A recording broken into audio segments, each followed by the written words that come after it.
ஐப்பசி மாதத்து அடைமழை பூமி அனைத்தையும் தன்னுள் அமுக்க நினைத்தது போல் விடாமல் பொழிந்து கொண்டிருந்தது. அப்பெருவாரி மழையும் லட்சியம் செய்யாமல் தன் கருமமே கண்ணாக துணித்து புறப்பட்டு செல்லும். ஓரிரு வரை கோர முழக்கத்துடன் ஆர்ப்பாட்டம் செய்யும் பேர் இடியும் கண்ணை பறிக்க துணியும் மின்னலின் மின்வெட்டு ஒளியும் தம்மை மறந்து அச்சம் கொண்டு வீட்டை நோக்கி திரும்ப செய்தன. அவர்களில் ஒருவர், ராமநாத பிள்ளை, இந்த மழை என்ன மனுஷனை வெளியே போக விடாது போலிருக்கே என்று சொல்லிக்கொண்டே வீட்டுக்குள் நுழைந்தார். நடுங்கும் உடலுடனும் நனைந்த உடையுடனும் உள்ளே நுழைந்த தந்தையைக் கண்டு உள்ளம் பதறிப்போனாள் செல்லம்மாள். தள்ளாத வயதில் உடம்பை உடம்பென்று பாராமல் அலைந்து கொண்டு படுத்து கொள்ளாதீர்கள் என்று சொல்வதை கேட்டால்தானே என்ற குறையுடன் வரவேற்றாள் மனைவி லட்சுமி அம்மா. எதற்காகப்பா இந்த கொட்டுற மழையில் புறப்பட வேண்டும்? அறிவு தோன்றும் தன் கேள்வியால் உபசரித்தாள் தந்தையை. எல்லாம் உனக்காகத்தானம்மா என்று அவர் கூறியது சர்வ சாதாரணம். ஆனாலும் செல்லம்மாவின் மனதில் சுருக்கென தைத்தது. உனக்காகத்தான், உன் இம்சைக்காகத்தான். ஏன் உன்னால் வரும் பேராபத்திலிருந்து மீளவைதான். ஏன் என்றால் சொல்வதற்கான அர்த்தத்தை அந்த ஒரே வார்த்தை அடங்கி சொன்னதாக கற்பித்து கொண்டாள். இத்தகைய கற்பனையால் உள்ளம் புழுங்கி கொண்டிருந்த அவளுக்கு அடுத்து கூறிய ராமநாத பிள்ளையின் வார்த்தைகளை கேட்பதற்கான சந்தர்ப்பம் கிடைக்கவில்லை. எனது எல்லா முயற்சியும் உனது நன்மையின் பொருட்டேதானம்மா என்று அவர் கூறியபோது முன்பு கூறிய அதே வார்த்தையை மீண்டும் ஒரு தரம் தன் மனதில் அழுத்தி பதிவாக்கி கொண்டாள். அடக்க முடியாத துக்கத்தினால் கண்ணீர் வெள்ளம் கரை புரண்டு ஓடியது. மகளின் கண்ணீர் தந்தையின் மனதை சிதறடித்துவிட்டது. எதற்காகம்மா இப்பொழுது கண்ணீர் வடிகிறாய்? எப்பாடு பட்டும் உனக்கு செய்ய வேண்டியதை செய்து போட்டு என் கடமையை தீர்த்து கொள்கிறேன் அம்மா. அவர் கடமை என்றது அவளுக்கு கடன் என்பதாகப்பட்டது. அந்த வார்த்தை அவள் மன துக்கத்தை பெரிதும் கிளறிவிட்டது. மாறுபட்ட அந்த வார்த்தையினால் துக்கம் ரௌத்திரமாக மாறிய அதே கணம் தந்தையின் மீது பாயவும் தொடங்கியது. என்று பெண்ணை பெற்றீர்களோ அன்றே அவளுக்கு கடன் நிறைய தொலைக்க வேண்டும் என்பது தெரிந்ததுதானே. புத்திசாலித்தனமா முன் யோசனையுடன் பிறந்த அன்றே கழுத்தை நெரித்து போட்டிருந்தால் இதெல்லாம் என்ன பேச்சென்று இடைமறித்து அதட்டினாள் லட்சுமி. நான் என்ன சொல்லிவிட்டேன் லட்சுமி? எதற்காக இந்த பெண் இப்படியெல்லாம் பேசுகிறது என்று தன் மனைவியிடம் அனுதாபம் நாடி சென்றார். இன்னும் என்னத்தை சொல்ல வேண்டும்? சொல்வதெல்லாம் சொல்லி தீர்த்து விட்டீர்கள். நான் பெண்ணாய் பிறந்ததே உங்களுக்கெல்லாம் பெரும் சுமைதான் என்று விக்கி விக்கி அழுதாள். மகளியெல்லாம் சொல்லாதே செல்லா. ஒரே பெண்ணான உனக்கு செய்யாமல் அப்புறம் எந்த பெண்ணுக்கு பிள்ளைக்கு சீர் செய்ய போகிறேன் என்று மகளிடம் சமாதான முறையை கோரி வந்தார் தந்தை. அப்படி நீங்கள் நினைத்தால் நினைக்காமல் என்னம்மா? நினைத்து கொண்டுதானே இருக்கிறேன். அழகாய் குடியிருக்கிற வீட்டை விற்று நகையாய் செய்து போடுவது பிரயோஜனம் என்னவென்றுதான் பார்த்தேன். வீட்டை விற்க மனமில்லாமதான் வீட்டோடு என்னையும் வைத்து சேர்த்து பார்த்து கொண்டிருக்க வேண்டியிருக்கிறது. உங்கள் மகள் ஊரை போல் வாழாமல் வாளாவெட்டி என்ற பட்டத்தை கட்டி கொண்டு வீட்டோடு அடங்கி கிடப்பது உங்க கண்ணுக்கு அழகாய் இருக்கிறதல்லவா? அவர் புத்தி கெட்டதற்கு நம் என்னம்மா செய்ய முடியும்? என்றைக்கு இருந்தாலும் அந்த சொத்து உன்னை சார்ந்தது தானே. இன்று அதை விற்று செய்து போட்டு கொண்டால் என்ன? நாளை எடுத்து கொண்டால் என்ன? எல்லாம் எனக்கென்று பெயரளவில் சொல்லி கொண்டால் போதுமா? இன்று என் வாழ்வுக்கு உதவாத இந்த சொத்து நாளை என் சொந்தமாக்கி நான் அனுபவிக்க போவதென்ன என்று விவாதித்தார். நீ சொல்வது ஒரு வகையில் சரிதானம்மா. ஆனால் இருக்கிற ஒரே வீட்டையும் விற்றுவிட்டால் அப்புறம் எங்க கதி என்று விடித்தார். கதி என்னவானால் எனக்கென்ன என்பது போல் இருந்தது குரோதம் நிறைந்த அவளது பார்வை. உங்கள் சுயநலத்திற்காக உங்கள் வீட்டோடு கிடந்து மயங்கி மடிய வேண்டியதுதானா என்கிற கேள்வியை வீசிவிட்டு அறையிலுள் புகுந்து கதவை தள்ளிட்டு கொண்டாள். லட்சுமி சற்று வெளியே போய்விட்டு வருகிறேன் என்று அவர் புறப்பட்ட வேகம் அவர் போகும் இடத்தை சொல்லாமல் சொல்லிக் கொண்டிருந்தது. எப்படியும் இந்த வீட்டை அடமானமாக காட்டி யாரிடவாவது 5000 ரூபாய் வாங்கி வந்து வீட்டில் செல்லவும் 4 பேரை போல் குடுத்தனம் நடத்த தொடங்கி விடுவாள். செல்லாவின் கல்யாணத்தின் போது வைர நெக்லஸ் வாங்கி போடுவதாக நகை ஜபிதாவில் பதித்திருந்தது. மாப்பிள்ளை பட்டம் பெற்றவர், உத்தியோகத்தில் இருப்பவர் என்பதற்காக தம் சக்திக்கு மீறிய ஜபிதாவையே தயாரித்து விட்டார். ஜபிதா எதிராளி கட்சி வசம் அகப்பட்டு விட்ட பிறகு அவற்றில் கண்டதற்கு சற்றெனும் குறைவாக இருப்பதாக தோன்றினாலும் திருமணத்தை நிறுத்தி விடுகிற நிலையில் இருந்தார்கள் மாப்பிள்ளை வீட்டார். ஜபிதாவில் கண்டபடி செய்து முடிப்பதனால் செல்லாவின் கல்யாணத்தின் பிறகு ராமநாத பிள்ளையும் லட்சுமியும் ஏதாவது சத்திரம் சாவடி தேடிக்கொண்டு போயிருக்க வேண்டும். அந்த நிலையில் ஆன சம்மதிகள் மனம் சசிக்க மாட்டார் என்பதற்காக தம்மை அந்நிலையில் நின்று யோசனையுடன் காத்து கொண்டு இருந்தார் ராமநாத பிள்ளை. அதன் பலனாக 500 ரூபாய் ரங்குன் கமல நெக்லஸ், செல்லாவின் கழுத்தை அலங்கரிக்க 5000 ரூபாய் பெருமான வீடு ராமநாத பிள்ளை குடும்பத்தார் வசிப்பதற்கென எஞ்சி நின்றது.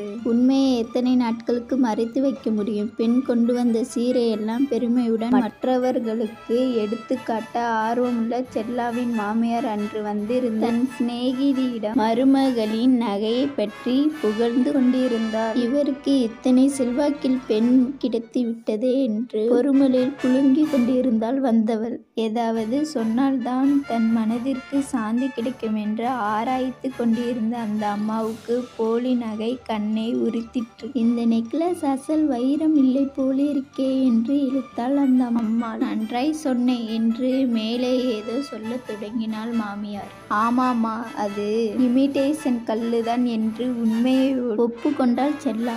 அவ்வளவுதான், பிடி பிடி என்று பிடித்து கொண்டாள் செல்லாவை. அன்று அவளுக்கும் அவள் வம்சத்திற்கும் கிடைத்த புரட்டுக்கார பட்டம் இன்னும் 8 ஜென்மம் எடுத்தாலும் நெஞ்சை விட்டு அகலாது. அத்தனை நெஞ்சல் துணிச்சலடி உங்களுக்கு. எங்கள் தரம் தெரியாமல் போலி நகையை கொடுத்து ஏமாற்றிய உன் அப்பலடியிலேயே கிடந்து ராணனை விடு. இனி அரக்கணமும் என் வீட்டில் உனக்கு இடமில்லை. ஆகையால் இப்பொழுதே இந்த இடத்தை விட்டு புறப்பட்டு விடு என்று வானத்துக்கும் பூமிக்குமாக குதித்தாள்.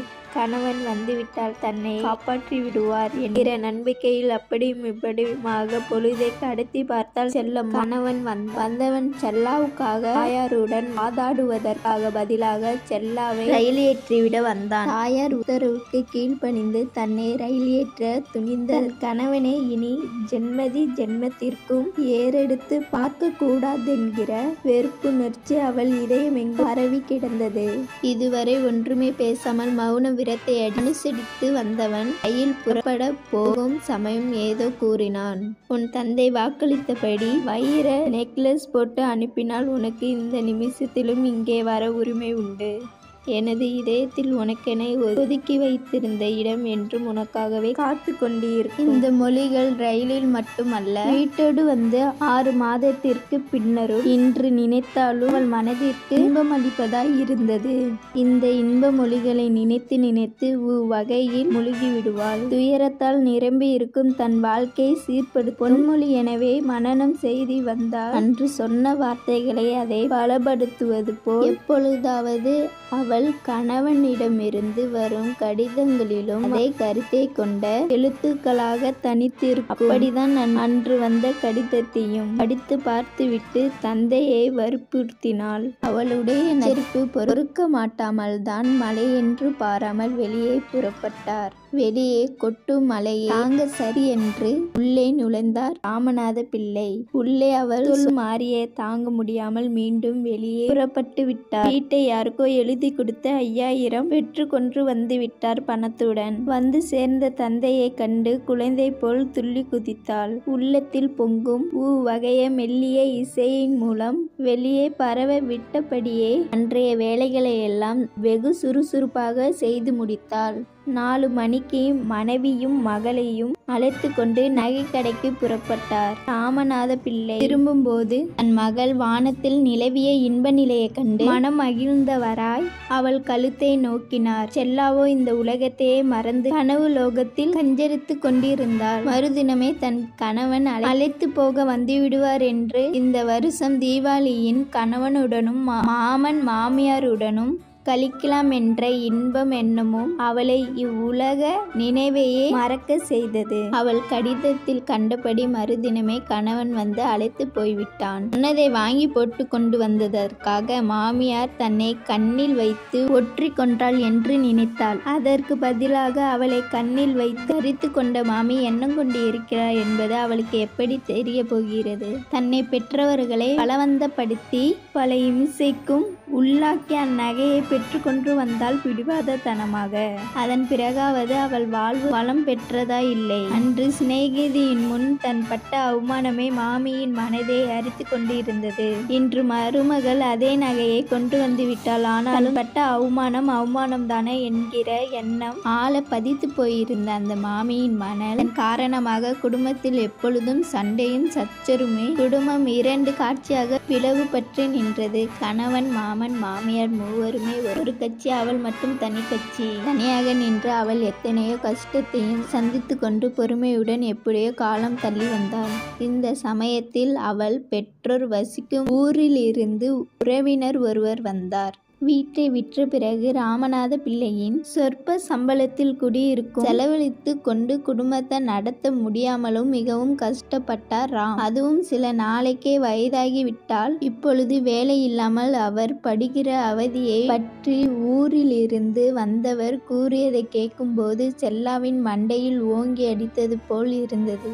எந்த நகைக்காக பெற்றவர்களை துன்புறுத்தி கஷ்டத்திற்குள்ளாகினாளோ இன்று அந்த நகையால் அவள் அடைந்த பலன். மாமியார் அதை தன் பொண்ணுக்கு வாங்கி போட்டு புருஷன் வீட்டிற்கு அனுப்பிவிட்டாள். நகைதான் தங்காமல் போனாலும் அன்பாவது உண்டா? அதுவும் இல்லை, அனுதாபம் கூட கிடைக்காத அவர்களுக்காக இன்று தன் பெற்றவர்களை தெருவில் நிற்க வைத்து நியாயம்தானே என்று இடித்து கூறியது அவள் மனம். ஐயோ அப்பா, இந்த அற்ப நகைக்காக உங்களை என்ன பாடுபடுத்தி விட்டேனே என்று கதறிவிட்டாள் வாய். ஏண்டி செல்லா, என்ன உள்ளாரை கதவை திறந்து கொண்டு வந்தாள் லட்சுமி அம்மா. அப்பா எங்கம்மா? வீட்டை விற்பதற்காக வெளியே போய்விட்டார்களா அம்மா என்று பதறிக்கொண்டே கேட்டாள். விற்று விட்டேன், வந்து விட்டேன் அம்மா என்று கதறிக்கொண்டே வந்து சேர்ந்தார் தந்தை. வேண்டாம் அப்பா, வீட்டை விற்று எனக்கு நகை போட வேண்டாம் அப்பா, பணத்தை திருப்பி கொடுத்து விடுங்கள் என்று அவள் கூறியதை கேட்டு இருவரும் திடுக்கிட்டு நின்றார். ஏது இத்தனை நேரம் என்னை விரட்டு என்று விரட்டி விட்டாய், இப்பொழுது பணத்தை திருப்பி கொடுத்து விட சொல்கிறாய்? கெஞ்சினால் மிஞ்சுவது, மிஞ்சினால் கெஞ்சுவது என்ற பழமொழி உன் வரையில் சரியாக இருக்கிறதே என்று சிரித்தார். தந்தையை விற்றுவிட்ட துக்கம் ஒரு புறம் இருந்தாலும் மகளின் போக்கு அவருக்கு சிரிப்பை மூட்டி. அன்பினால் வாழ முடியாத நான் பணத்தினால் வாழ வேண்டிய அவசியம் இல்லையப்பா. இன்று வரை நெக்லஸ்க்காக வீட்டை விற்றீர்கள், நாளை வைரம் ஒட்டியானம் கேட்டால் விற்பதற்கு என்ன இருக்கிறது? இருக்கிற ஒன்றையும் என் பொருட்டு விற்றுவிட்டால் நாளை உங்கள் கதி. மேலே பேச முடியாமல் துக்கம் தொண்டையை நானும் கேட்க விரும்புகிறேன். உங்களை பற்றிய கவலை எனக்கு இல்லையா என்று மடக்கினார். வாசலில் வண்டி வந்து நிற்கும் சத்தம் கேட்டு மூவரும் திரும்பினார். வாசல் பக்கம் திரும்பி அவர்கள் ஆச்சரியத்தினாலும் ஆனந்தத்தினாலும் அப்படியே கல்லாய் சாய்ந்து நின்றனர். வண்டியிலிருந்து இறங்கி வந்து கொண்டிருந்தான் செல்லாவின் கணவன். மாப்பிள்ளை வாருங்கள் என்று நாட்குளர வரவேற்கும் மாமனாருக்கும் அப்பால் இருந்த அவள் மனைவியை நோக்கி மட்டமிட்ட அவன் கண்கள். இப்போதாவது மனம் வந்ததா என்று கேட்பது போல் இருந்தது அவள் பார்வையில் தோன்றிய கெஞ்ச சுபாவம். சாயந்தர வண்டியில் புறப்பட்டு விடலாம், செல்லா தயாராயிரு என்று கூறியபோது செல்லாவுக்கு தான் கேட்டது.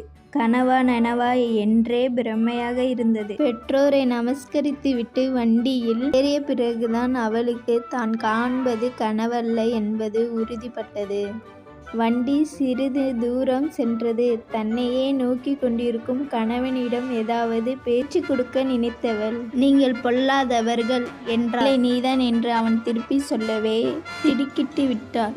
நான் என்ன செய்தேன்? நாம் உங்களை அடேங்கப்பா, இன்னும் என்ன செய்ய வேண்டும்? 2-3 நாட்களாக என்னை படுத்தி வைத்த பாடு. நானா? கனவு கண்டீர்களா? கனவேதான். கனவில் தோன்றிய என்னுடைய செய்கைகள் அம்மாவுக்கு பயந்து உன்னை புறக்கணித்து விட்டு திரும்பி அழைக்க துணிவில்லாமல் கோழையாக நின்ற என்னை இடித்து காட்டி, மேலே சொல்லுங்கள், சொல்வதற்கு என்ன இருக்கிறது? மறு ரயிலில் புறப்பட்டு வந்து உன்னையும் கூடவே அழைத்து செல்லும் துணிவுக்கு வீரனாக்கிவிட்ட உனக்கு என் நன்றியை தெரிவிக்க வேண்டாமா என்று கூறினான். ஆனா அவளோ கணவனுக்கு மனம் மாறும் நிலையிலும் தந்தையை நச்சரித்து கொண்டிருந்த தன் மனம் மாறும் அளவுக்கு தோன்றிய கனவு சிருஷ்டிக்கு தன் மனமார்ந்த நன்றியை செலுத்திக் கொண்டு இருந்தாள்.